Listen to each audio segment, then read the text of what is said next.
I'm informed that it is a realistic possibility that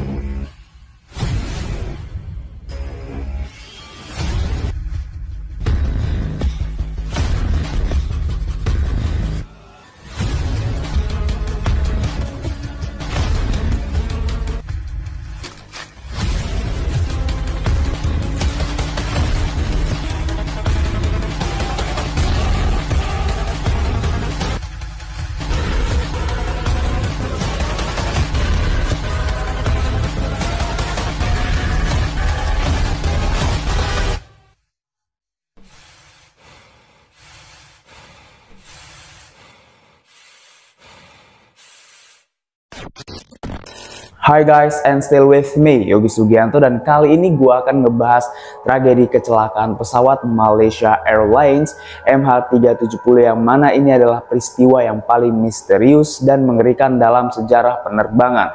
So don't forget to subscribe, like, comment, and share to all your friends, and let's talk about it guys.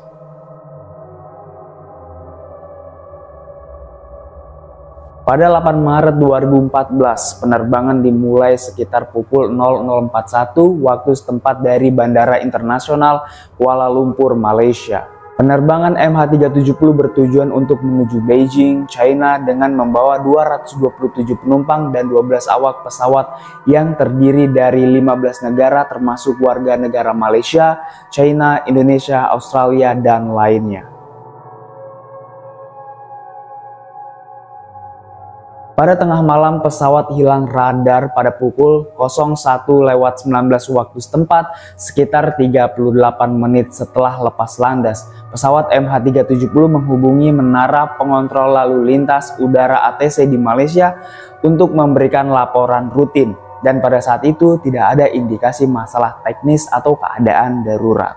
Dan sekitar pukul 01.21, pesawat MH370 tiba-tiba memutuskan komunikasi dengan menara pengontrol untuk mengubah jalur penerbangan. Sistem transponder yang memberikan informasi posisi pesawat juga dimatikan.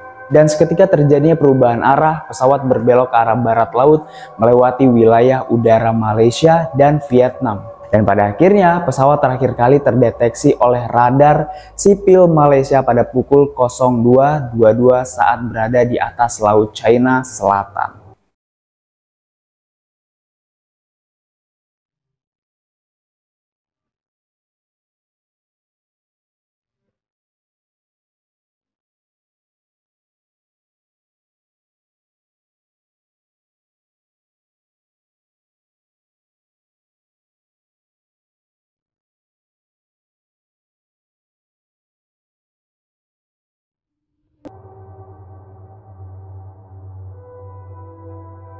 Deteksi radar militer pesawat masih terdeteksi oleh radar militer Malaysia pada pukul 02.40 waktu setempat saat pesawat terbang di atas Selat Melaka menuju arah barat.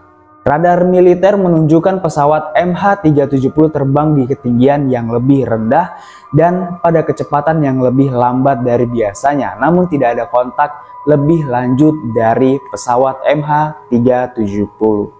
Pemirsa, pesawat Malaysia Airlines MH370 yang hilang dalam penerbangan dari Kuala Lumpur menuju Beijing, Tiongkok 8 Maret lalu akhirnya oleh pemerintah Malaysia dipastikan jatuh di Samudra Indonesia. Lokasi yang diduga kuat sebagai tempat jatuhnya pesawat tersebut berada di sebelah barat Perth, Australia. Dan berikut skema perjalanan yang diduga sebagai rute penerbangan pesawat MH370 Malaysia Airlines.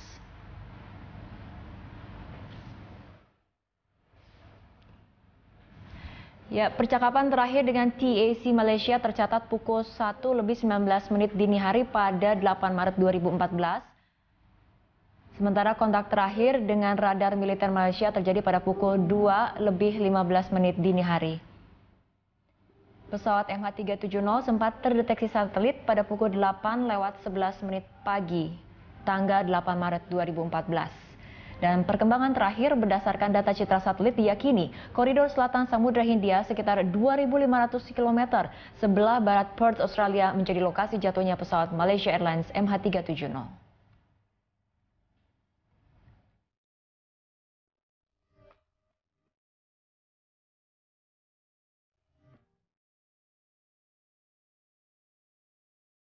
Kehilangan kontak setelah deteksi radar militer, pesawat tidak lagi dapat dipantau menggunakan radar sipil atau militer. Dan pada akhirnya pesawat secara misterius hilang dari layar radar pada pukul 08.19 waktu setempat saat seharusnya sudah mendarat di Beijing. Dan setelah hilangnya pesawat, pencarian besar-besaran dimulai di Laut China Selatan, namun tidak ditemukan jejak pesawat atau puing-puing pesawat dari MH370. Berdasarkan data dari satelit ditemukan bahwa pesawat MH370 terus terbang selama beberapa jam setelah kehilangan kontak. Dan data yang dikenal sebagai ping atau komunikasi satelit menunjukkan bahwa pesawat mengarah ke selatan menuju Samudra Hindia. I'm informed that it is a realistic possibility that wreckage from MH370, if it entered the Indian Ocean in the place where our current search operations are being undertaken, could have reached the Reunion Islands in the 16 months since the incident. Pada 29 Juli 2015, sebuah bagian sayap pesawat yang disebut flaperon ditemukan di Pulau Réunion, sebuah wilayah Prancis di Samudra Hindia. Ini menandai penemuan pertama yang terkait dengan MH370.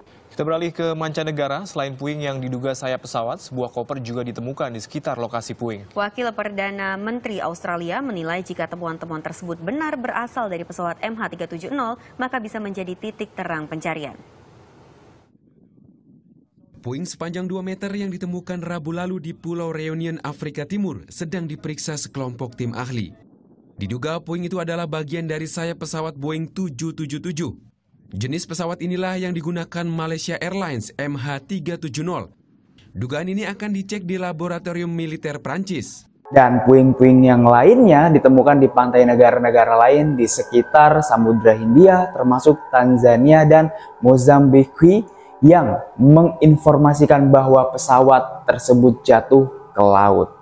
Calou, ça s'appelle pour piler les épices, et que j'ai découvert le débris d'avion qui était là, un peu sur le sable et un peu sur la mer. Mais à force, il y avait beaucoup de vent. C'est un morceau d'avion vraiment pas à la manière, il était arrondi tout.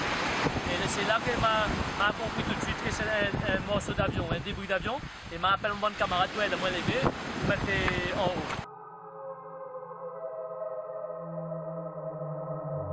Banyak teori tentang penyebab kecelakaan bermunculan, termasuk kemungkinan adanya masalah teknis, serangan teroris, atau tindakan yang disengaja oleh pilot atau awak pesawat. Namun, tidak ada bukti yang cukup untuk mendukung satu teori secara pasti. Dan sampai saat ini, kecelakaan ini masih dianggap sebagai salah satu misteri besar dalam sejarah penerbangan.